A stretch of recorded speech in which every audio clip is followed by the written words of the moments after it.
When we began these discussions in this forum, we tried to set ourselves the goal of discussing things that are basic, things that are fundamental to understanding Torah, the spiritual world in general. So let's look at a subject which is probably the most central and also the most difficult to speak about and to put into words, which is the nature of the deeper wisdom itself, or the tool of perception that is needed in order to begin dealing with and processing Torah at a deeper level. That's the subject of the wisdom that we call Daas, or Daas, which means intrinsic wisdom or inner knowledge. If we make an effort together, we can possibly make some progress in understanding the subject. It is a great effort, and almost, it's by definition impossible to find the words for the subject. It's one of those areas where you can only understand it by having your own inner understanding. The words that are needed to transmit the subject, by definition, I have to be able to show you that the words by definition are inadequate. That means it's a subject that cannot be put in words. It's a subject that cannot be put in words, and yet the only medium that we have to share the subject is the words themselves. So the first problem with this subject is that it is not amenable to being expressed in words. And the second problem is that those of us who've grown up with a Western head, Western mode of thinking, so Western thought is not geared to this level of awareness or consciousness or thinking. Eastern thought is largely much more familiar, much more comfortable, much more familiar with this level of thinking. In fact, the Torah sources say that the Eastern systems in general were derived from the deeper level of Torah wisdom, which was specifically sent to the East. It does not mean that everything that is postulated in every Eastern system is in accord with Torah, far from it, but the methodology or the deeper awareness that is not the awareness of scientific and empirical measured wisdom, that theme or that current of energy or that approach, that is very much in harmony with this subject. In fact, the derivation for that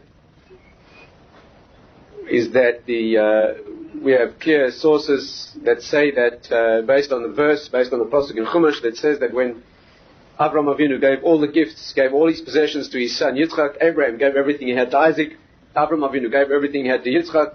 It says quite clearly he gave him everything. And then right after that it says that he sent his children by Keturah, another who was really Hagar, he sent his children by her to the east bearing gifts. And the commentaries say, if he had given away everything that he had already to Yitzchak, then how were there any gifts left that he could give to his other children to carry to the east? Right? And the obvious conclusion, as the Chazal themselves say over there, is that there is one kind of gift that although you've given it away, you still have it to give, and that is spiritual wisdom. You can have given all of that over to a disciple or a child, and you still have it left to give. Right? Some of the sources say it's like when a candle is lit from other candles, it does not diminish the flame of the first candle. It can light an infinite number of other candles and not diminish at all its own light. That's the nature of the spiritual wisdom, and therefore that is our formal derivation, and much that's discussed about it, for Eastern thought having its origin in the deeper levels of the Torah wisdom. And the whole discussion of why it was sent to the East specifically to be separated from Western thinking is a whole discussion that we need to, perhaps on some other occasion, avoid as well. However, the fact is that that's what it says, and you'll probably aware that throughout the history of the West, we have had as Jews almost no interaction with the East. It's not been our destiny in any way to interact with Eastern world. All of our historic friction has been with the 4 exiles that have been the exiles imposed on us within the Western context. The Eastern world has not been our issue. That requires further discussion. But what we need from this for now is that if you've grown up with a Western approach to knowledge, to wisdom, then that has almost certainly been a method of empirical, measured knowledge, things that can be proved in the lab, things that are reducible to laws of chemistry and physics. Nothing wrong with that, of course. But it has nothing to do with, or it has an overlap, but it has a lot that is separate from the other area of wisdom, which is the area that's primarily needed for spiritual development and understanding. So the first problem is that one of the problems is that we're not used to thinking on these wavelengths. In fact, the Western mind has been trained to be skeptical about that which is deeper, and I'll try my best this evening to show you that it's absolutely essential. You cannot begin to think. I'd like to try to show you that you can't begin thinking in Western terms either without this deeper knowledge. The chances of us succeeding are small, but we'll try. We'll try. The second reason, of course, as I mentioned, is not only that it's not our habit in the West to think this way, but is that intrinsically it's a very difficult subject to talk about. By definition, this is the subject that can have no words, because you're talking about the kind of things that transcend the finite packages which words are. And so we have set ourselves this evening, I mean, you can leave now if I'm prepared to wait a few minutes for those who wish to leave, but for those who are prepared to try, this is a very difficult task, but I'd like to try and do this with you because you cannot really begin to think along Torah lines in a meaningful way unless you have grappled with this area. Looks like you're staying, huh? Why do we attempt to discuss a subject that has no words? Why do we attempt to put into words? Again, we have a problem here. If I'm telling you that the subject cannot be stated in words, that that is not the medium that carries the subject, then why are we making the effort in the first place if by definition it's impossible? The answer is that words can do the job, although they don't carry the message directly. Obviously, I'm not going to be able to put that into words either. But I'll give you an analogy, which hopefully is an analogy for this analogy. And that is that if you need to convey something to someone that you readily recognize cannot be put into words, for example, let's reduce it to a very, very simple analogy. Let's say you wish to convey the nuances of a style or a skill that is needed in some very skilled or professional activity or action. But if you've ever acquired any skill in any particular personal area, you'll know that it's impossible to put into words what that skill comprises. Anyone out there? Let's reduce it even further. If you want to explain to somebody how to ride a bicycle, no amount of words could conceivably convey what is meant by how to balance yourself on a bicycle. No matter how articulate you are, no matter how long you speak. In fact, you can break it right down to scientific diagrams and formulae, and you can do whatever you want. You will never put into external expression the kind of communication that the person needs, that your victim needs, in order to learn how to balance on a bicycle. That's impossible. Is that correct? In fact, not even demonstrating it will help you. Even if you get on and ride the bicycle, right? Or if he's never balanced on a bicycle, all he'll think is that you're performing some miraculous illusion. Right? However, why do you do the demonstrations and the speech? Because what you're hoping is that you'll get him close enough by accident that he'll get it anyway. What you're hoping is that the student will get close enough to the brute force of your guidance, of your words and your demonstration, that sooner or later, not expecting it, he'll find himself balancing. At that point, of course, what will happen is he'll turn around and look at you disbelievingly what you needed to speak so much for so long, because it's so obvious and so simple. But that's the way it goes. You use the words, although they're clumsy. Can you see how clumsy this process of communication is? Can you see it? But can you see that this is the only way to do it? And therefore the mystical, the deeper thinkers say that the only way you can convey these ideas is you use the words to get the student close enough so that he ultimately falls in by himself. When he's fallen in, it becomes inconceivable to him why so many words were needed and how hopeless the words are. But the thing that he's discovered is so obvious that it doesn't need any words. Of course, when he tries to convey it to someone else, he'll have the same problem. But that's the nature of this communication. So what the Rebbe is trying to do in these subjects, what the master is trying to do with the student is he's trying to push him close enough to the brink that he pushes him in and he falls in by himself.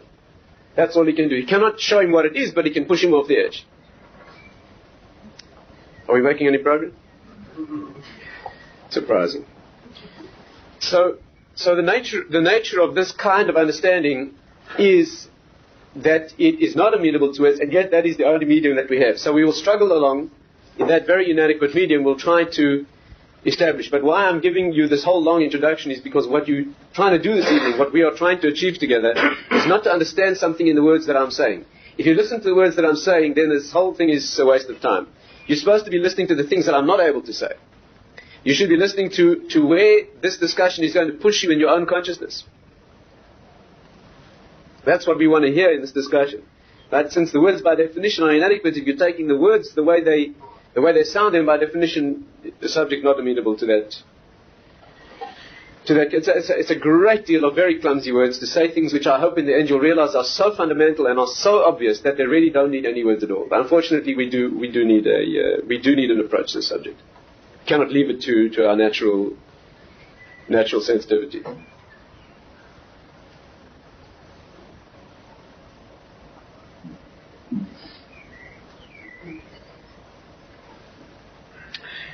So let's try to understand. There's an area of knowledge, of wisdom, which is the tool that one needs in order to approach a higher knowledge, what we call emunah, knowledge of Hashem. Emunah does not mean faith, as I tried to explain before. I think we had a few discussions on that subject. Emunah does not mean faith in the English sense. In the English translation of the word faith, you are conveying something that is a completely blind belief. In fact, in English we say blind faith. The other word we use for faith in English is belief. Belief by definition means something that you cannot know. The whole concept of believing something is that if you know it, you don't use the word belief. If you know something, you talk about knowing it. The whole concept of belief is something that you cannot know. That's why you must believe.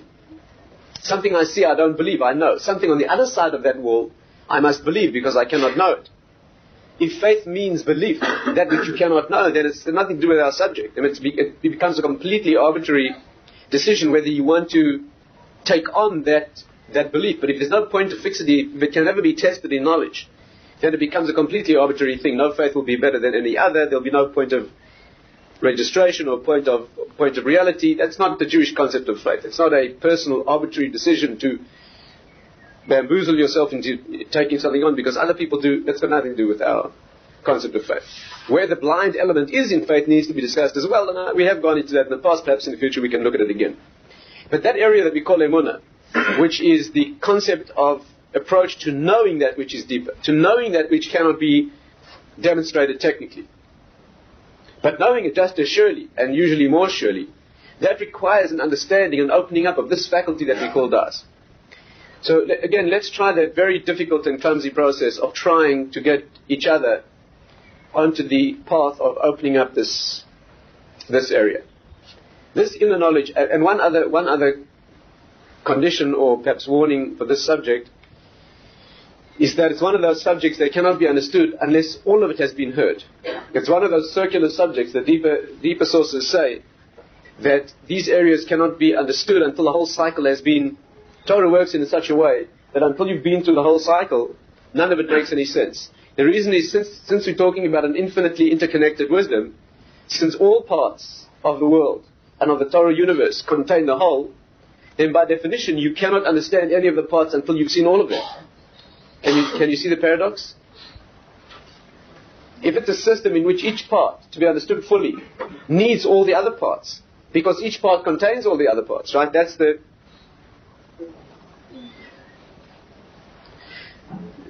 axiom here is that when you're dealing with an infinite system, you're dealing with Torah, it's built in such a way that every component contains the whole. The reason for that, of course, why does the world have to be built in such a way? The reason for that is because since all is a oneness, right? Since the deepest element of Torah that we can grasp is Hashem Echad, that He is one, which means not that there's one of Him, but that there isn't anything else at all, that it is all, nothing other than Him.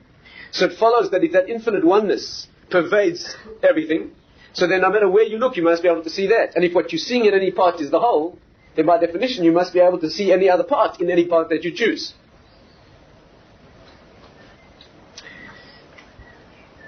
The same sources say that if you look at any mitzvah in the Torah, you know there are 613 mitzvahs in the Torah.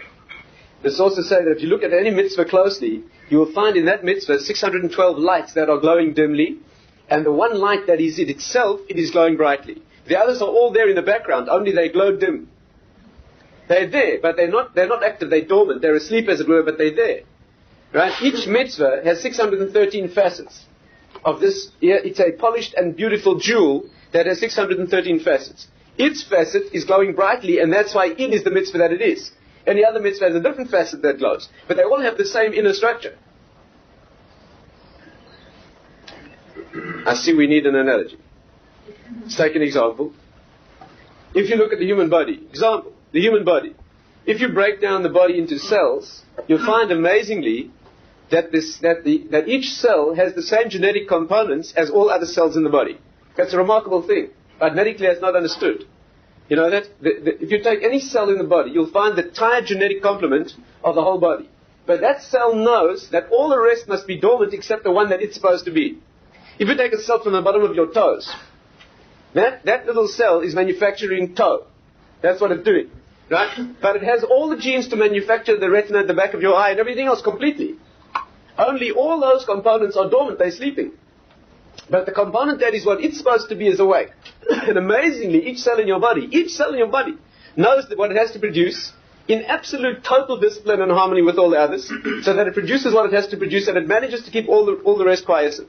And the cell at the back of your eye is busy producing retina, but its genes for toes, which are there, fully intact. You know, you could take any cell from any part of your body and duplicate yourself entirely. Why anybody would want to do that beats me, but assume you'd want to do that. Yes, if you would want to burden the world with another example of yourself, you could do it, but it wouldn't matter which cell of the body you took, because they're all complete. Only somehow they know. Yes, incidentally, how this works, no one knows. You know that the way the embryo begins is that one cell begins, which is a fusion of two half cells. And you get a completely constituted cell which has one genetic code, which contains the information for all the parts of the body. What then happens is it divides into two. But the two are identical. The two are identical. If you look at those two cells under a microscope, you don't see sort of from the waist up in the one, and then from the waist down in the other. You don't see that. You see two identical cells. And incidentally, you can prove that they're identical by plucking them apart and getting them to grow separately, and they grow entire people. They don't grow half a person from the waist up, and this one grows half a person. It doesn't do that. Each one grows an entire person. But if you leave them fused together until they split into 4 cells, or 8, or 16, or 32, as they keep dividing, at any of those stages you can pluck any of them out and grow an entire person from any of them. Proving that any of them is complete. It's not only a 16th or a 32nd. If you pluck off one of those cells and grow it, it doesn't produce half an arm and half a face. It doesn't do that. It produces an entire human being. But sooner or later, after all these absolutely identical cells get to a certain stage, some of them start forming the head, and some start forming feet. It's a remarkable thing. Nobody knows how that's done. There are all sorts of fanciful theories, but nobody's even proposed a decent mechanism. And finally, when it's fully differentiated, there's cells producing nose that do their job perfectly. And they don't think of producing feet. Fortunately.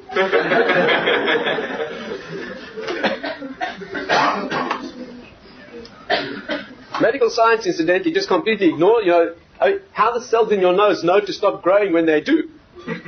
How do they know to keep going until it's this long and then stop? I mean, for those of us in whom it is this long.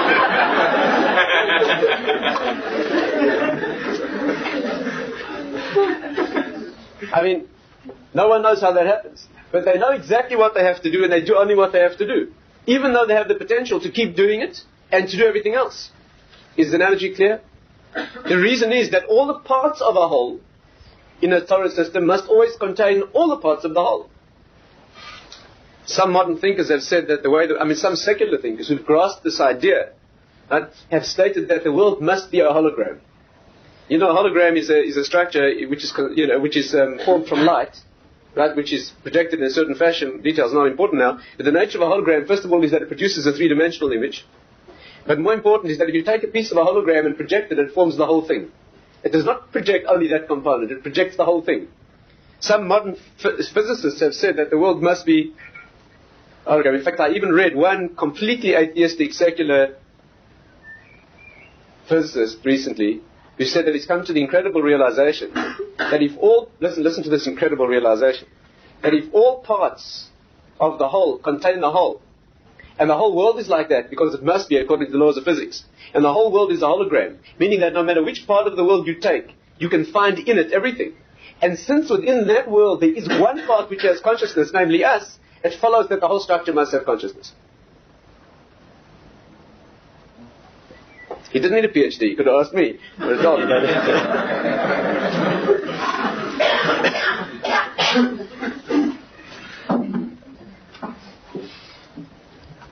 I once met, since you've already digressed, I'll tell you this. I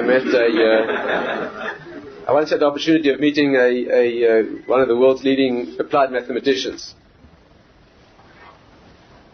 He happens to be Jewish. Doesn't know about it yet. But the point is that he told me that in modern cosmic theory, so they figured out that the world must have a certain number of dimensions, much more than the 3 or 4 or 5, whatever that we usually think of. They've now proved that the world has more dimensions than that. But what's incredible is that they've now done the mathematics, right, to a very sophisticated level, and they find that all the equations that are needed to describe the world in its fullness in terms of subatomic physics is that you can resolve all the equations, you can solve all the equations with 2 different values and they all work out fine. Those 2 values are 10 and 26. 10 and 26. Now the most basic knowledge in any Kabbalistic system is that there are 10 basic components in the structure of the world, or 26 components if you take Hashem's name, right? The Yud-Kei Vav-Kei adds up to 26. This fellow spent many, many years of his mathematical life arriving at the conclusion that any Jewish baby could have told him, right, That's right, it does. Our sources say that there are 10 dimensions to the world and there are 26 dimensions. In fact, not only that, but if you would have asked me, I would have shown him how the 2 actually mesh into 1. There's no contradiction between them. There aren't 2 separate sets of values. The one's derived from the other.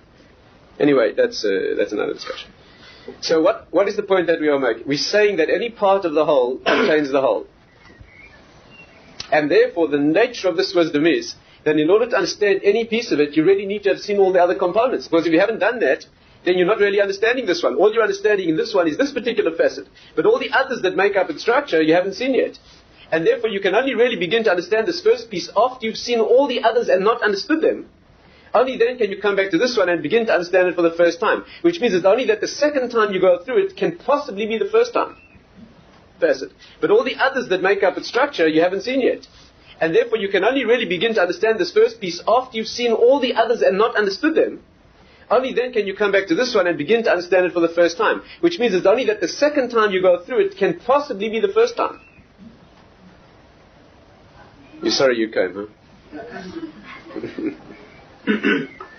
Anyway, that's the nature of this thing. In fact, if you look in a Gemara, fascinating, if you look in any page, if you look in any edition of the Talmud, you'll see that the first page is always numbered 2. You ever notice that? There's no page 1. You know that? Amazing. In all volumes of the Talmud, all the Torah begins with a base, incidentally. Begins with the second letter of the Aleph base. But any volume of the Talmud is always numbered page 2 as the first page. It's a very beautiful hint that you should not think this is the point of beginning. You'd be making a serious mistake if you thought this is where you begin. It's not a linear system that you begin here and all the rest builds sequentially. It's not like that. It's an infinite circle, so that any point you lock in really needs to be informed by the rest of the circle. It's only once you've been through it once. Incidentally, just listen, you have to be aware of the amazing spin-offs of these things. One of the beautiful corollaries and necessary spin-offs, outcomes of this idea, is that you cannot study Torah without a Rebbe. You can't study Torah without a teacher. Why? Because by definition, whatever piece you lock into, you cannot understand it because by definition you haven't seen the rest yet. The only way you can do it is by studying with somebody who does know what it means, so he can guide you correctly in that piece because he's seen the rest already. Then you need him to help you with the second piece and the third. By the time you've been guided correctly and safely through the whole system once, then you can begin to approach it the second time, which will really be your first time. Of course, it really needs much more than that. But that, in theory, is the way That's why it says, Asay l'charav, you need somebody who has the wisdom, who can push you in the correct direction, so that when you fall in, again, you will be falling into the correct...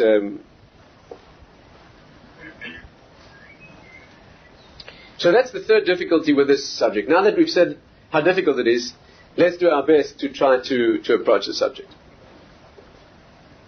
Really, anything that we merit to discuss in the future needs to be based on a clear grasp of this issue. Right? If you try to approach some of these deeper areas of Torah thinking with Western tools, then you'll enter a very, very critical breakdown, which is much worse than not studying this material at all. Much, much worse. It's much better to leave it as an unknown area than to damage it and smash it.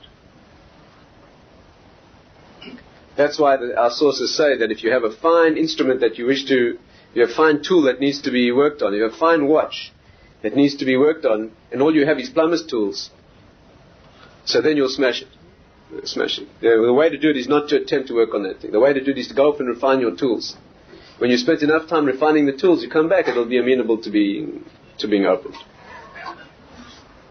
Those tools are refined by Torah study. Now, in this area of wisdom that we call Daas, what we're talking about, let me try and put it into words, although by definition it's difficult, and then I'll try to use certain techniques to convey, hopefully, a sense of what it is that we mean. This inner knowledge, this inner wisdom, or consciousness, is the level of your knowledge, and you have it within you. You have it within you. If you're normal psychologically, more or less, at least more or less normal, you have this certainly. You may not be aware of it, and I'll try and show you that you keep destroying your own knowledge of this thing. Especially if you're a very classically Western thinker, then you get very uncomfortable when you enter this zone, so you keep denying it. But in fact, you have it very richly. It is that part of your awareness which grasps things as they actually are.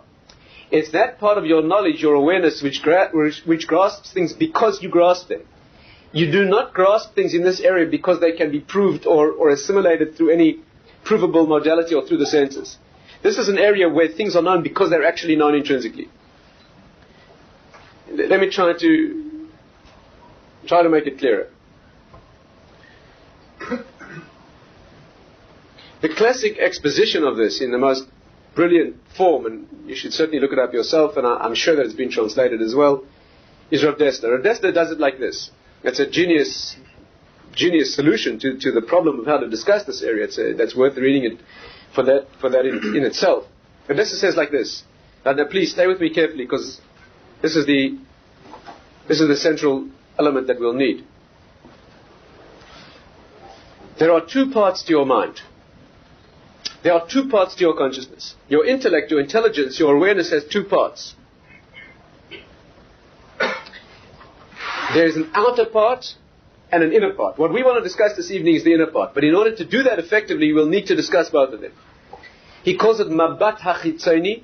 The mabat hachitzoni means the outer eye, E-Y-E, the outer eye, or vision, and mabat hapnimi, the inner eye, E-Y-E, the inner eye, the inner vision. Why we want to set these two up in tension is because although we wish to understand the inner eye, the only tools of access that you can have to it are through the outer eye. You can only discuss successfully what the outer one is, and what it leaves you with will be the inner one. Since there are no words for the inner one, all we can hope to do is, if you take what your consciousness is, and you can clearly delineate and differentiate what is the outer one, then you have a chance of understanding what it is that's left. Since we can't approach this directly, am I making sense? Since we cannot approach this directly, all we can do is try to generate an awareness of it by clearly differentiating it from the part that we can talk about clearly. Then hopefully you'll be left with a sudden surge of awareness of what this thing is. So the way Rav Dessler says you do it is this. You try to define very clearly and carefully what the mabat hachitzoni is, what is the outer eye, and it should leave you with a very clear sense of what the inner eye is. Let's try and do that exercise.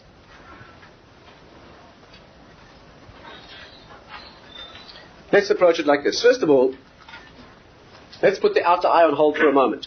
What do you know with your inner eye? When we talk about this consciousness, when we talk about this awareness of mabat pnimi, that means the things that I know intrinsically. What are those things? What are those things? What do I know with this intrinsic knowledge? What is it that I know? Right? Let's understand like this. The mabat hachitzoni, the outer eye, is defined as follows. Again, stay carefully with me for each step. The outer eye, the mabad chitzoni, is that aspect of your mind which comprises your five senses and your logical faculty. That's all. No more than that. Again, your five senses, your interface with the world, and your logical, calculating, computer-type faculty. Okay? That's the mabad chitzoni. Why are those all lumped together? Because by definition, those are mechanical things. If you think about it for a moment, you'll realize that a machine could perfectly well do all of that. You don't have to be human for that.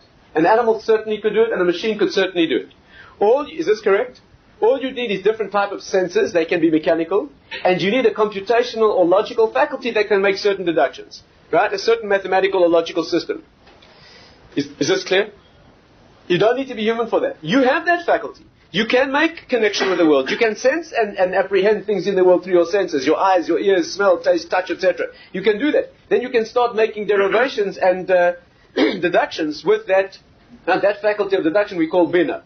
That the faculty of being able to deduce or infer or break down or recombine. But you don't need to be human for that. That's got nothing to do with inner consciousness or awareness. Is this clear? The rest is what we're talking about here this evening. The rest, the other things that you know, the things that have nothing to do with your senses and nothing to do with intellect or logical computation. The things that you know because you know them, not because you sense them and measured them and then calculated certain outputs. The things that you know intrinsically. Now, let's think about it for a moment. What do you know with your outer, with the mabad chitzoni? You know all the things that you can apprehend through the world. You can measure certain things and you can sense them, and then you can make deductions and you can recombine them. What are the things you know with your inner consciousness? What do you know with the mabad pnimi? What are the things you know like that? They're all the things, listen well, they're all the things that can never be measured. They can never be measured or proven. All the things in the outer world by definition can be demonstrated, they can be proven, they can be written down, and I can share them with you reliably and accurately. All you need is a clear thinking, logical, uncomplicated, unclouded mind. I'll be able to share them with you, and by definition I will be able to prove them to you. If they're correct, I'll prove them. If you're not being difficult, yes, if you listen clearly, and you go through the steps, and we're doing the steps correctly, I'll be able to demonstrate and prove anything that the outer mind can apprehend or grasp. Can you see that? The things in the inner mind, I will never be able to show you. I'll never be able to communicate them to you. There's no proof possible. We'll never be able to can you feel this? What are those things? By definition, again, they're all those things that are not amenable to being proved or rationally measured. What are they? I'll give you a few examples. Stay with me very carefully. I'll give you a few examples. The primary example, the most important example by far, the primary example, again, the only way we can do this is by running through a number of examples. We can't say the thing itself. The primary example is knowledge of yourself.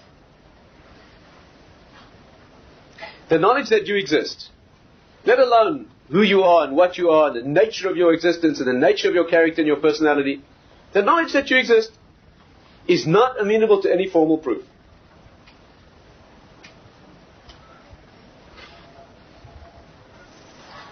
But you know it. You know it. If you're intact psychologically, the primary thing that you know is that you're here. Long before you can start dealing with any external knowledge and processing it and computing and calculating, you must know that there is one who knows. But that can never be proved. It's embarrassing. It's actually quite humiliating. Now, if you're a logical thinker and you think you're a powerful thinker and you start proving and demonstrating very sophisticated things about the world, and you can't show me that you're here in the first place. But it's well known in philosophy that there's no formal proof of my own existence. There is no successful proof in the history of mankind. There's never been a formal proof of my own existence. I think, therefore I am. And let's think about that for a moment. I think, therefore I am. Do you know what that means? Do you think he meant... What did he mean when he said I think? Did he mean thought in terms of electrochemical brain activity? Is that what he meant? That's no more proof of your existence than the fact that your muscles function or your bladder twitches. Why should that be any more proof of your existence? He didn't mean that. What he meant was, I think, therefore I am, means I know that I am. And that's the proof that I exist. And anyone who's initiated into the subject will know what he meant. Is this clear?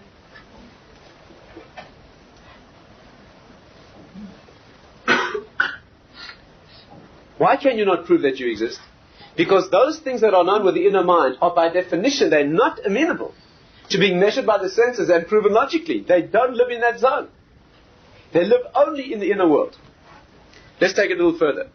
Of course, the first thing that one needs to know, and the area that Hashem has given as a gift, we've mentioned many times in these discussions, that every area that you're required to relate to in the higher world, you're given one free example, one thing that you do automatically and clearly, that doesn't take any effort, that you're born with, so that you can begin to extrapolate and grow and project and develop from that into the areas that take work.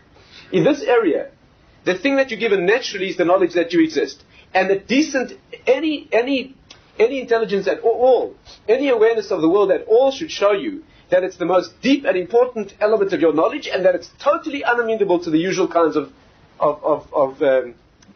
demonstrations and proofs. That should be so obvious that it should be the starting point of a process of figuring out all the other things that this area knows.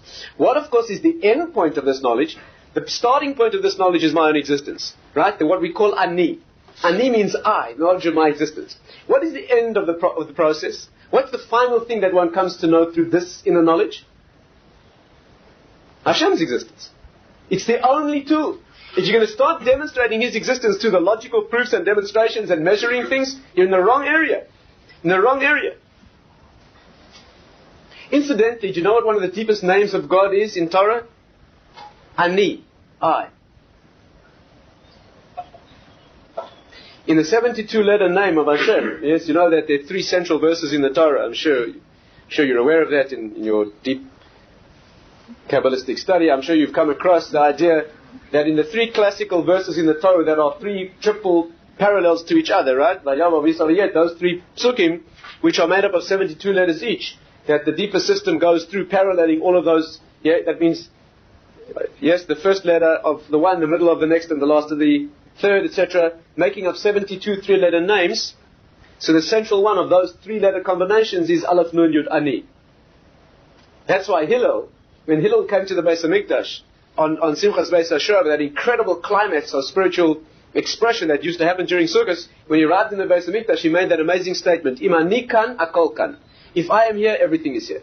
Hillel was the absolute, he was the pinnacle of humility. Hillel was the one who was completely humble. When a non-Jew came to Shammai and said, teach me the whole Torah while I stand on one foot, sarcastically trying to taunt him, Shammai beat him off.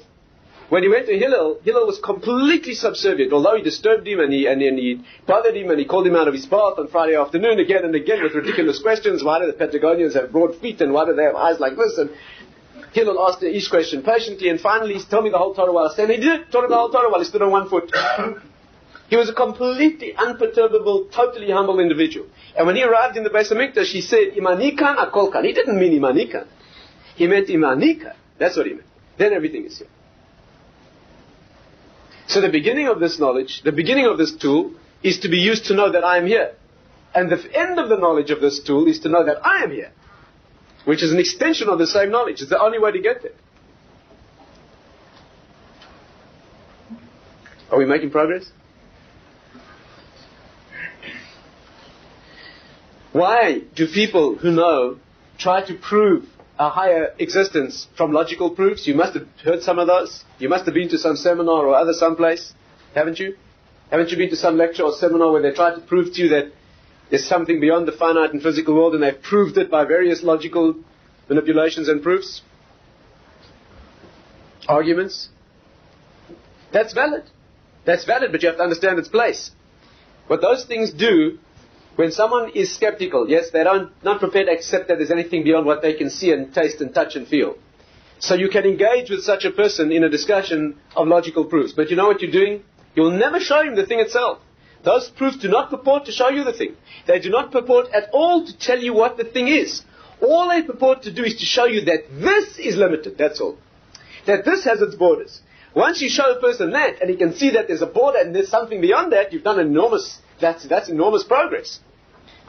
If you want to put this in logical terms, and it's permitted to do that because we're talking about the logical side, what we're saying is that these proofs of Hashem's existence, these proofs of a higher world, are all proofs by exclusion.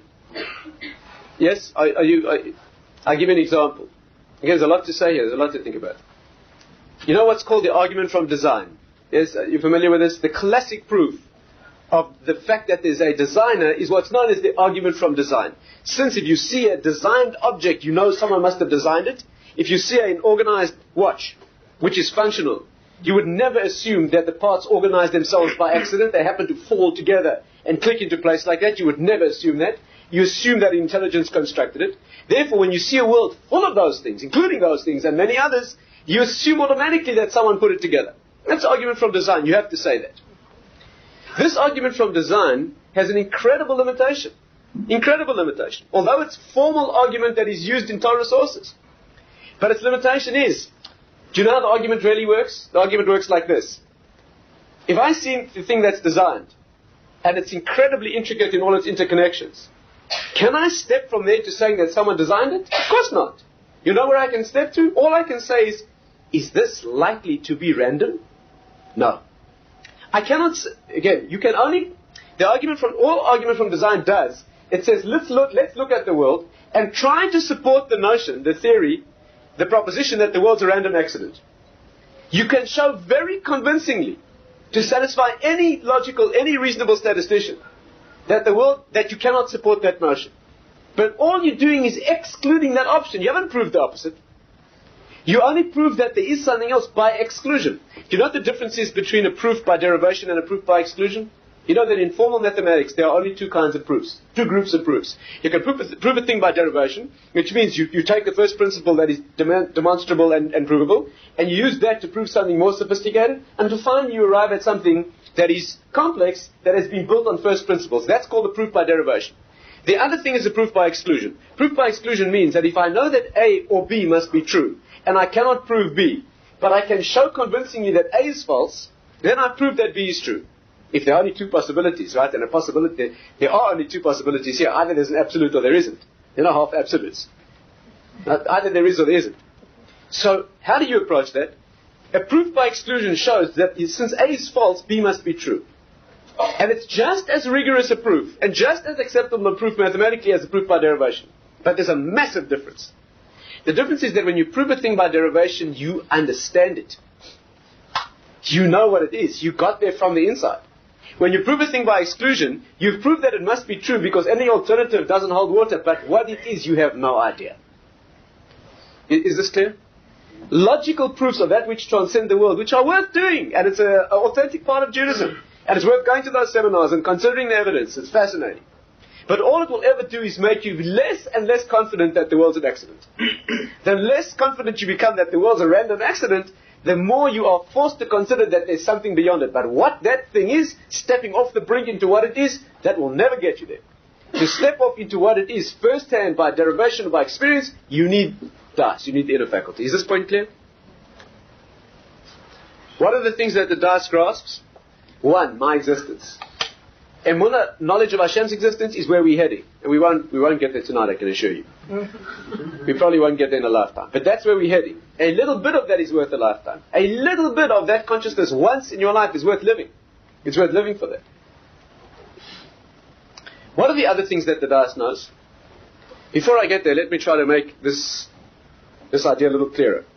Avesta says a classic statement, which is one of the most helpful things in grasping this subject.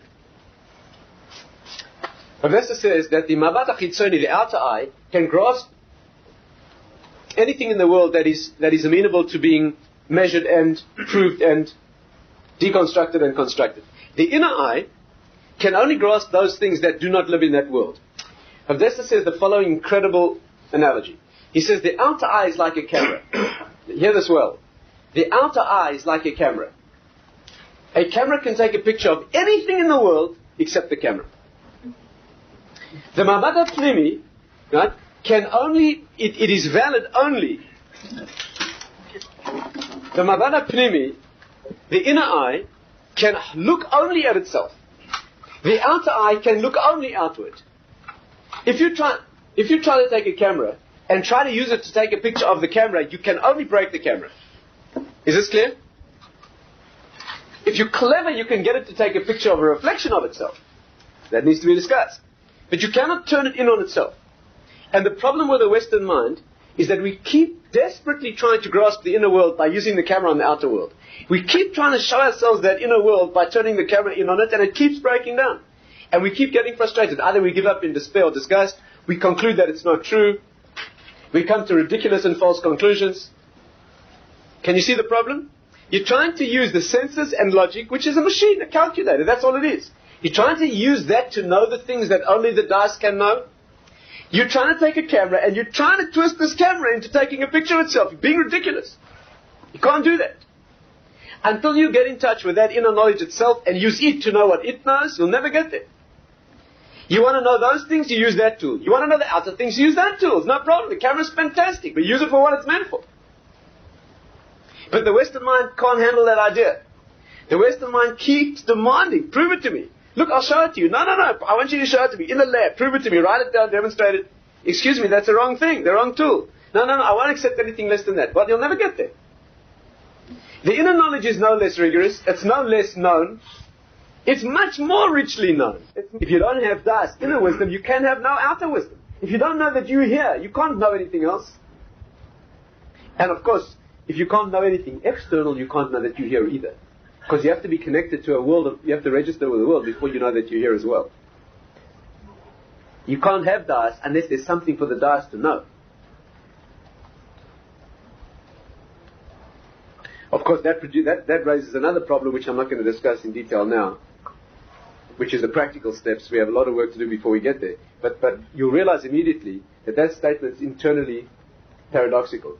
Im ein Daas ein Bina, im ein Bina ein Daas. How can you make a statement, if I don't have A, I will have none of B. But if I have none of B, I cannot have A. It means you can't get either. Doesn't it mean that? No? Again, im ein Daas ein Bina. If I don't have the inner knowledge, there's nothing I can read in the outer world. If I haven't yet read anything in the outer world, I don't have the inner one. But if you tell me, if you don't have A, you can't have B. And if you don't have B, you can't have A, you've said there's only one way to get those things. And you know what that is? Exactly at the same time.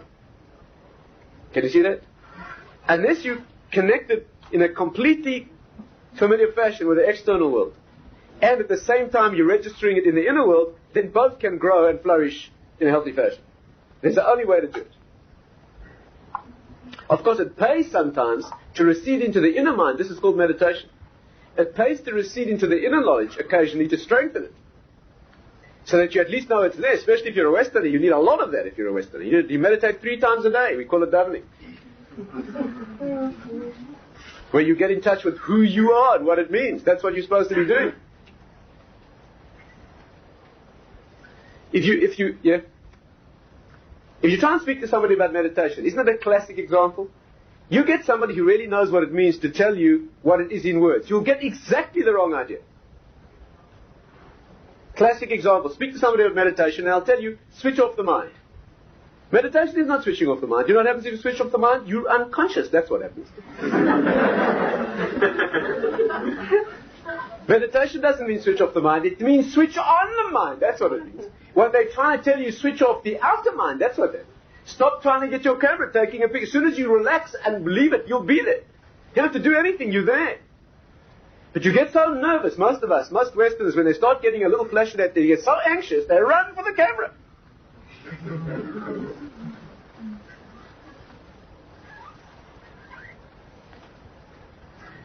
How do you get some... Are we making progress a little bit? Yeah, somewhere. It's a difficult subject, but you can't move without this, no? Thinking that Torah and Judaism is some kind of sociological, cultural details here and there, it's hopeless. Absolutely better not to touch it. But Torah is only it lives in the higher world. That's what it is. That's its soul. Of course it's connected to this. Of course you need that for this. But if you're going to do this without that, it's like marrying a dead body. Like marrying a dead body. Marry a corpse. That's what it is. To understand that Judaism, there's no exaggeration.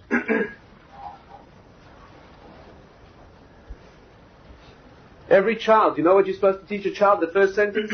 What are you supposed to teach a child? The first thing when a child learns to speak, you're supposed to teach a child Torah tziva lanu Moshe, meirosha kilas Yaakov. That the Torah was commanded to us by Moshe, and it's the inheritance of the community of Yaakov, of Jacob. And the Gemara says on that, Moirasha Akilas Yaakov, the inheritance, Moirasha in Hebrew means an inheritance. Says the Gemara, Al Tikri Moirasha Ela Moirasa. Do not call it your inheritance, call it your betrothed. That's a very similar word in Hebrew. The Torah is an inheritance that you get given, and it's the woman you marry. So you learn Torah without the deeper wisdom. You married a corpse. It's an external body with no soul. It's not alive. Can you see the soul? You can see the body. The body you see with the outer world, with the camera. Do you ever see the soul? Do you know it's there? Do you know there's someone inside that corpse? So if you have any doubts, you know. Not only that, you know who she is. You know who the person is. Can you show it, prove it, write it down, demonstrate it? Of course not. Does it bother you? Of course not.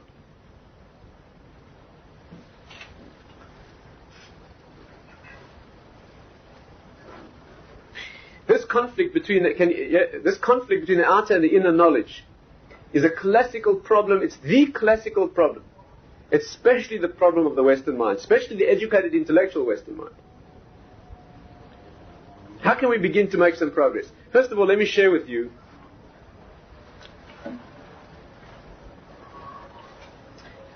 how can we show that in fact you have your own awareness of this area. Examples are the only way to do this. Let me share with you one or two examples. Rav Miller is well known for giving this example. Imagine as you're a child. This must have happened to you. If you didn't do this, you had an abnormal childhood. You lay on your back once on the grass, and you looked up at the sky. In a place where you can see the sky. Back in the old country. Anyway, where you lay on your back and you looked up at the sky. You must have done that as a child. And you said to yourself, where does it end? Then you said to yourself, it doesn't end.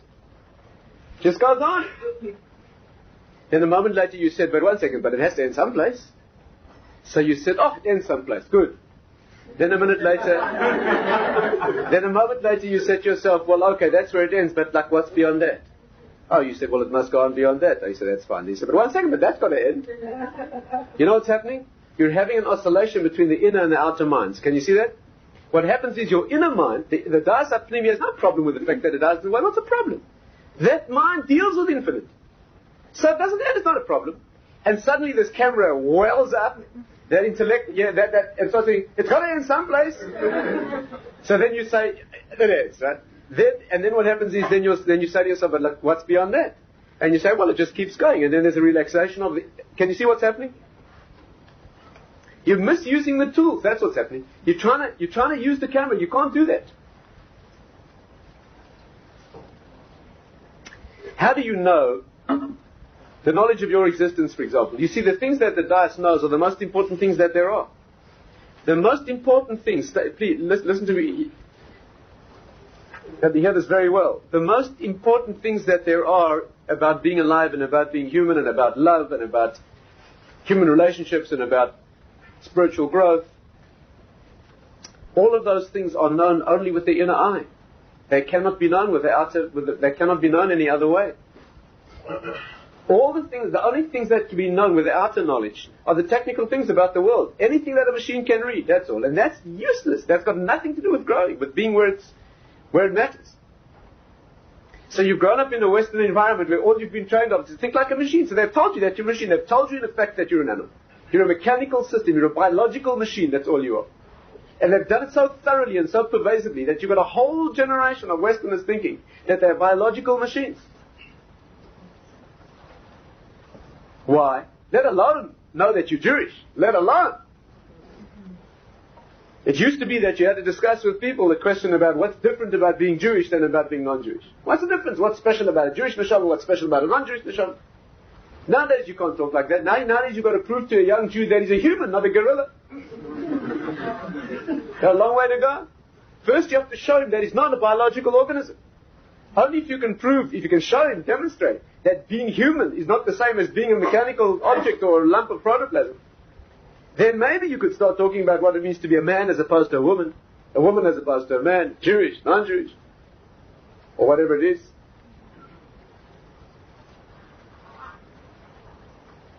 What lives in the Daas? Knowledge of my existence? Knowledge of right and wrong? Knowledge of right and wrong? Morality? That an action is right and an action is wrong? You try and prove to a skeptic that a particular action like murder, brutal murder, you try and prove to him that it's morally wrong if he's a convinced, rational evolutionist. He'll show you very convincingly that when a human being brutally murders another human, it is no different than a monkey beating another monkey to death in the jungle, or some animal of prey eating another animal. You're a biological organism, right? You're an accidentally developed chimp. You try and show him that stealing is morally wrong. Not by convention. I'm not talking about by agreement, because human society has voted this year into effect a law that says that it's wrong. That's ridiculous. That's just a human definition. Try and show him that it's intrinsically and really wrong. He'll show you that when one human being takes something away from another human being, it is no different than when one gorilla takes a banana away from another gorilla in the jungle. Mm-hmm. Incidentally, that's what Western thinkers will tell you. They'll tell you that openly. They'll tell you there's no such thing as love. They'll tell you quite openly that the whole thing that we call love and marriage is nothing other than a gorilla's mating instinct. That we have a whole way of thinking about the naming and so forth and so forth. It's got no...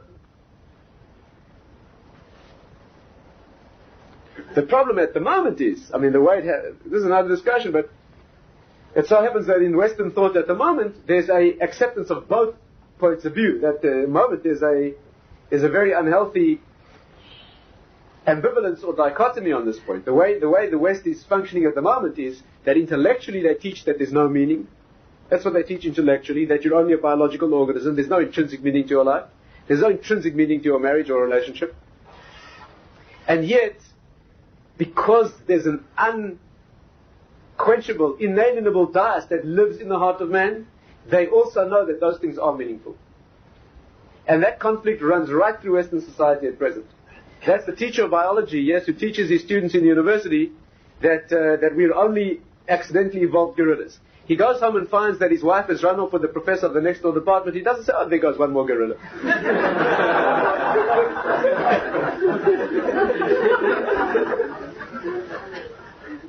Why doesn't he do that? Why doesn't he do that? Because he knows it's not like that. Of course, what happens is when he catches himself feeling like that, and he intellectualizes it, he says, in fact, it is only biological, and all my feelings and thoughts and so forth are only chemical. They are only evolutionary survival instincts that are chemical. That's what he tells himself. But deep in his heart, he knows it's not like that. And that's why you see that in the Western scientific world now, there's this incredibly powerful... And you see it again and again. I mean, that's... in South Africa, it's well known there at the medical school happens to be one of the places that some of the most important hominid discoveries and evolutionary work was done. Some of the most central findings in hominid development, so-called human evolutionary development, were made there. And it so happens that there were a number of famous professors, particularly in the Department of Anatomy, who were world authorities in the doctrine of evolution, and in fact bolstering it technically and scientifically. These people were absolutely committed to human development being an accidental, random process, and the idea that you are only an evolved, slightly a different version of a gorilla. Those very same people were the country's greatest champions of human rights. You know that? Many of them were brutalized by the police. They lost their passports. Some of them disappeared. Because they gave their lives for the human rights struggle in South Africa when it was an active struggle. On the one hand, they're telling you that these are two differently colored gorillas. And there's no meaning in it. And they didn't lose sleep over the fact that one kind of gorilla, took a banana away from another kind of gorilla in the jungle. But in the world of human biology, they felt that it was morally wrong. But it's completely in conflict. If there's no absolute morality in gorillas, there cannot be an absolute morality in humans. This point is so obvious. I hope it's obvious. So what do you know with the Daas? That I exist. That there's right and wrong. that you're human and not a monkey. How do you know that how do you know that a person is not an animal? How do you know? I'm talking about people who are not animals. I'm talking about people who are people. How do you know that a person's a person, not an animal? How do you know? Is there a difference? Assuming it's ever crossed your mind that a person's a person and not a monkey. How do you know that? There is no way to formalize a proof of that. You cannot do it. No amount of technical, logical proof. I'll show you animals that can do anything that you can do better and faster.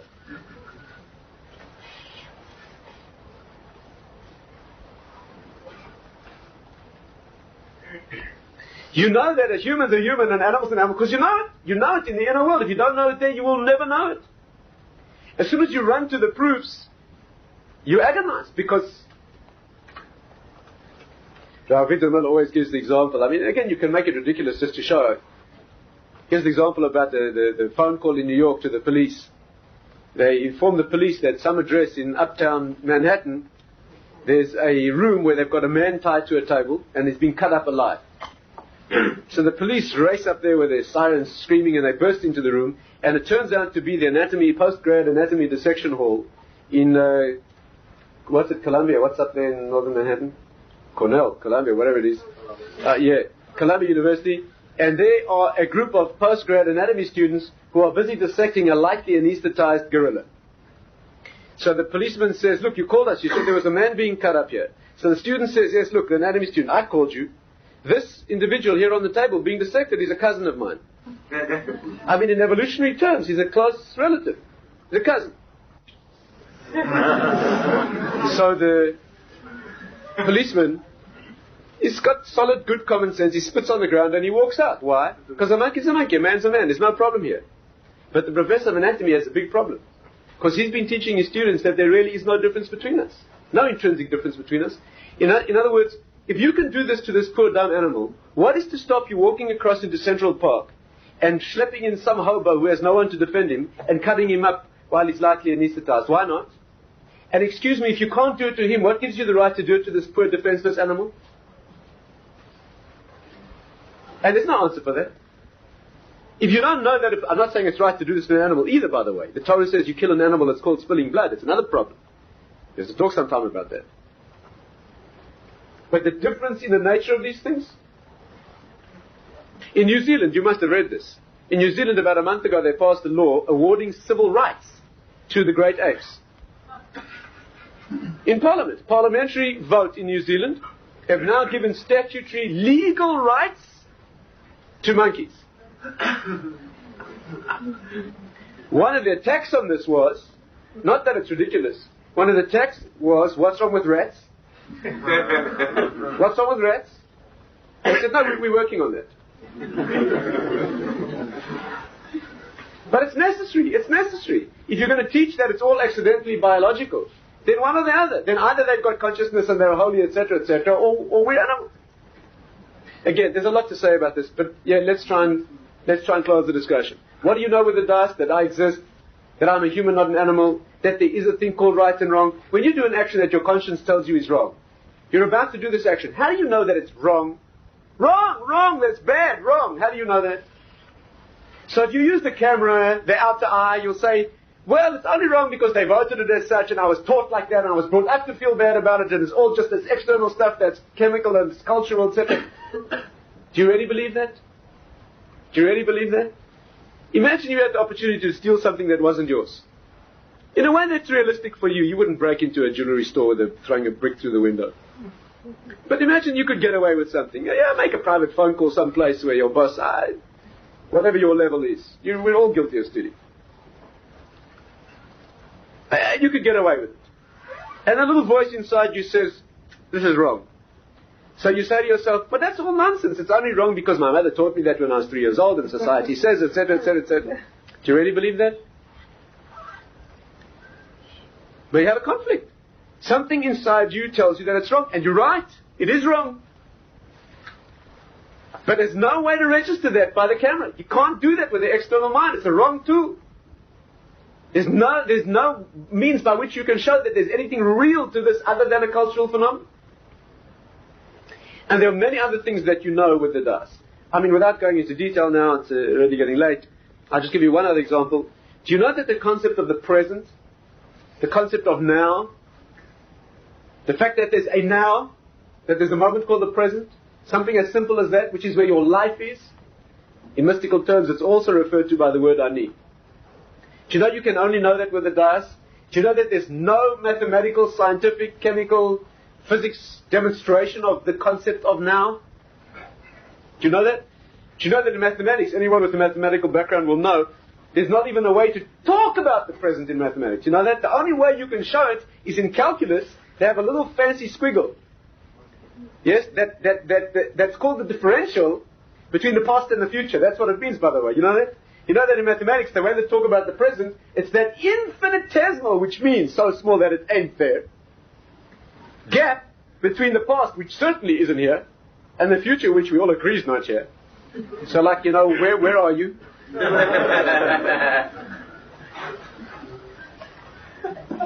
present, by definition, is the infinitesimal interface between the past and the future. The past certainly not yet. The future certainly not yet. And the present is only where they meet with no dimension. So where are you?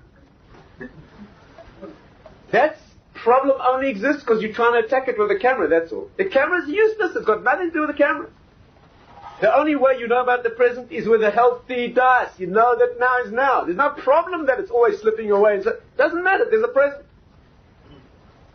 The Ibn Ezra wrote a poem about it. The famous Ibn Ezra, 600, 800 years ago. He wrote a famous poem about it. The poem goes like this. He'avar ayin, which means the past is not. He'asid adayin, the future is yet to be. Va'hoive keheref ayin, and the present is like a wink of an eye. Some add, v'imkain daiga minayin, why worry? You know, if there's no... But he wrote that beautiful poem. The past is not, the future certainly is not, and the moment is, what he meant was, cannot be grasped. So technically there's no present. There are many other areas, and it's getting late now, but the things that are important in life, like who you are, what it means to be human, what it means to exist, what it means to be a Jew, morality, that there's right and wrong, what could be more important than these things, let alone knowledge of Hashem's existence, which is where we headed. The only things you know with a miserable, limited tool of the external mind are the things that a machine can do, a trained monkey can do. And that's all the West admits. Can you imagine? Western thought, that's all it's prepared to admit, is that which you can teach a machine or an animal to do. And as soon as it gets into intrinsic knowledge, they don't want to have anything to do with it, because you can't put it in the lab and show it to you. And then they pretend to describe the world. My Rebbe said it's like taking a dog, cutting his head off, and then talking about what a dog is. Cut his head off, and while this poor carcass goes through its death twitches, you start writing a thesis on what is a dog. It's not bad religion, it's bad science. Be honest. Say there's an area that's not amenable to scientific knowledge. We don't know how to deal with it. Speak to the people who know. We're describing from the neck down. There's nothing wrong with that. We talk about the camera, that's fine. But don't pretend you're talking about reality. Say you're talking from the neck down. That's what the camera registers. No one objects. Science is fine. Torah and Judaism is absolutely fine with empirical scientific observation. Nothing wrong with that. It's essential too. But don't pretend that's reality. You just cut the head off. How do you experience your own Daas? The truth is, if you don't know that it's there, you're already in trouble. You're already in trouble. How can you show it to yourself? I'll end with just a couple of examples I hope will be of practical use to you. Just to show you, for those of you who possibly in doubt about it, which is a seriously worrying. Where does the Daas function? One example is when you're going through abject terror. When you're so afraid that the outer mind is paralyzed. At that moment there's a rich welling up of the Daas. If you're traveling at 35,000 feet across the Atlantic, and suddenly and unexpectedly the plane starts to shake very badly. Have you ever been in that situation? Starts to shake very badly. At that moment, imagine you're traveling here on a very comfortable flight, and you sit back and you think to yourself, now, let me think, do I really exist or don't I? And start figuring out, I'm actually going to decide that I don't really exist. At that moment, the plane starts to shake very badly. Your eyeballs start to rattle. Try at that moment having some comfortable doubts about your existence. At that moment, all that exists is don't let me die or my child, which is an extension of the same. The problem is, of course, that there you can confuse the fear for Daas. That's not the same thing. It's very hard to find a pure example. We're not talking about the fear. We're talking about, you know why you're afraid? Because you may die, that's why. That's why you're afraid. If you weren't there and richly aware of your ways, you wouldn't be afraid. But I'm not talking about the fear. I'm talking about what you're afraid of. You. There's another time in life when you feel it. It's harder to talk about, but in a moment of complete ecstasy, there's a rich awareness. In fact, our sages teach us that the nature of ecstasy is nothing other than the awareness of your existence. The best example is where the ecstasy is your existence. For example, if you're about to die, and you're sure that you're going to die. Have you ever been swimming in the ocean and been sucked under by a very strong undertow? Has that ever happened to you? To the point where you thought you were never going to breathe again? It's a worthwhile experience. I'm not suggesting that you risk it, but if it's ever happened to you, it's a remarkably instructive experience. What happens is, as you're about to lose consciousness and aware that you're going to die, suddenly you break the surface and take a breath. That's a breath of pure Daas. Those first couple of seconds of realizing that you're alive is a completely unfettered experience of the Daas. There's no logical faculty, there's no calculations and computations there. There's a rich knowledge of the fact that you're alive. It doesn't need any proofs, it's its own knowledge. In fact, this is formalized in Judaism. It's a remarkable thing. The Beis Yosef says, the Torah says, that pleasure, even physical pleasure, nerve endings in the body being stimulated, the real pleasure of those is the awareness, the heightened awareness of your own existence. You know, when we make a blessing, it's a beautiful thing. We make a bracha. Let's say you eat an apple, right? You make a blessing on food that tastes good. It's called birkas hanehenin. You know that? The blessings we make on food are called blessings on pleasure. You know that? Birkas hanehenin. You don't make a blessing on the sustenance and the nourishment of the apple. You make a blessing on the fact that it tastes good. That's why we call it birkas hanehenin. There has to be pleasure. Are you aware of that? It depends entirely on the pleasure of the eating. There's no blessing on the sustenance. The blessing goes on the pleasure of the taste. Classic example is if you drink water when you're not thirsty, you're not allowed to make a blessing. If you drink water because medically you need to drink it, you do not make a bracha. If you drink water to swallow a tablet, you do not make a bracha. You only drink water when you only make a bracha when you're thirsty and you drink water. You know why? Because when you're thirsty, water tastes good. But if you're not thirsty, water doesn't taste. And you know what the wording is of the blessing of birkas hanehenin? We make a blessing on the pleasure, and what's the wording? Baruch chei ha'olamim. Blessed is he who gives life to the world. The nature, the subject matter of the blessing is the pleasure, and the words are the sensation of life. The real feeling of being alive, the real pleasure, is directly connected with the sense of being alive. Incidentally, in its broken down and pathetically humiliating Western version, this is people who risk dying so that for a few pathetic moments they can feel alive. What kind of person ties a rubber rope to his ankles?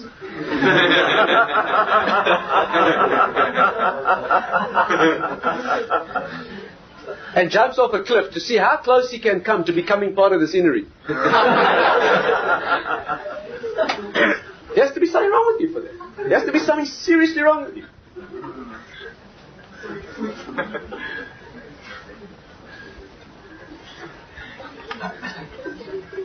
The only difference in the English and anybody else is that the English do it calmly. That's how the difference.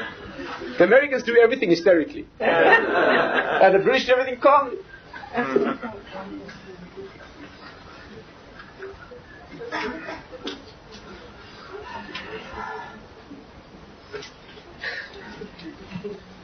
I read recently about an English hang glide enthusiast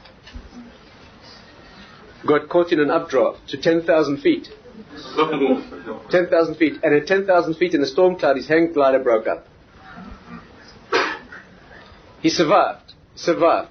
He described the experience afterwards. He said, I was in a spot of bother.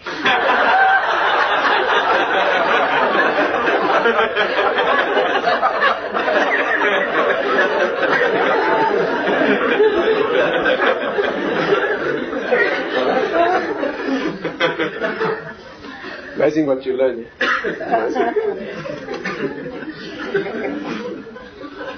Absolutely amazing. And I heard a documentary on the radio some time ago. 2 more minutes, yes. Anyway, some other time I'll tell you about that. The point is that why do people risk dying? Is that they do it only for the surge of thrill, that when the death point is surpassed and they realize that they're alive, there's an immense surge of pleasure. You know what the surge of pleasure is? Nothing other than the awareness that you're alive. That's all. Some adventurous experiences have their own thrill. Yes, that means there's other physical pleasures or thrills involved in them as well. But the essence of the thrill, and there's some adventures that you'll see that people do that are nothing other than the thrill of being alive. Yep. Recently there's been a spate of young men playing Russian roulette. Huh? There's no physical thrill there at all. The only thrill is that when you put the gun to your head and you pull the trigger and you hear a click, as opposed to not hearing anything. Ever. Is that at that moment of click, there's an unbelievable, indescribable surge of pleasure. The pleasure is only the incredibly rich awareness that I'm still here, I'm alive. What a most bitter and pathetic travesty of human existence. That people have to risk dying for a few short seconds of the awareness of being alive. What they experience for those 3 seconds is living in the Daas, that's all. And it's worth almost dying to have a little bit of that. The people of spiritual wisdom don't risk their lives. They're not leaping off cliffs and putting guns to their heads so they can have a few seconds of knowing that they're alive. People who know can switch it on. They know. Switch off the external, switch on the internal. People who really know can have both functioning together in Ein Daas and Binah. And that's the center of Torah. Without that wisdom, without that knowledge, there's no knowledge. The Gemara says, the dabe kulabe, the lo dabe mabe. If you have this, you have everything. If you don't have this, you have nothing, says the Gemara. The Gemara says, da kanisa ma chasat. If you've acquired Daas, you've lacked nothing. Daas chasat ma kanis. If you lack Daas, you've acquired nothing. Why is it acquisition? It's a bit late now to go into. But Daas is connected with acquisition, with acquiring, with producing. Genuine kinyan. When does a child get Daas? When does the Daas come in? At Bar Mitzvah. When does Daas come in? Again, it's a whole, we're just beginning to, at the risk of keeping you too late, I'm not going to go into it. But Daas comes in at Bar Mitzvah. 12 when you're a girl, certain reasons, 13 when you're a boy. The Daas comes in. And it's no accident that at that same point in life is physical maturity. At that point when the Daas comes into the mind, the ability to reproduce comes into the body. The first time the Torah uses Daas, it's got nothing to do with knowledge. The first time the Torah uses the word Daas is the intimate connection between the first man and the first woman. The primary meaning of Daas, the first meaning of Daas, is the intimate connection between man and woman and its depth and the fact that it's the beginning of eternity. The borrowed meaning of Daas is what you know. The mystics say that the reason for that is because what you know is so intimately connected with you. The correct function of connection between man and woman is represented when you know something with your Daas. It is so intimately connected with you that if it turned out to be false, you would not exist. When you know something with a camera and it turns out to be false, it just gets deleted. When you know something with a Daas and it turns out to be false, you cease to exist. That's how intimate the connection is. But it's easy to see. If you know with the Daas that you exist and that becomes erased, so you're not there anymore. There's no one left inside. So what Daas has to do with kinyan and marriage and stuff, there's a whole big discussion that we're just beginning this evening. But all we tried to define this evening was the very difficult work of the beginning of the process of that thing which is by far the most obvious thing that could possibly be the beginning of all knowledge and the end of all knowledge. And that's why it says that when the Mashiach comes, the Torah says, Haskel b'yadoya oisi. Become wise and know me. It uses the word Daas. Hashem says, know me. But Daas, that's what it is. Not to figure me out through proofs and seminars and demonstrations, but to know it intimately with that intimate bond. That's what it means. And the Rambam says that the whole Jewish people were set up, the thrill of the knowledge, that means the whole outlook, the whole purpose of the knowledge of the forefathers, the Jewish people, was to found Ummah Daas es Hashem, a nation that knows Hashem. That's what we're supposed to be. Okay, we'll stop there.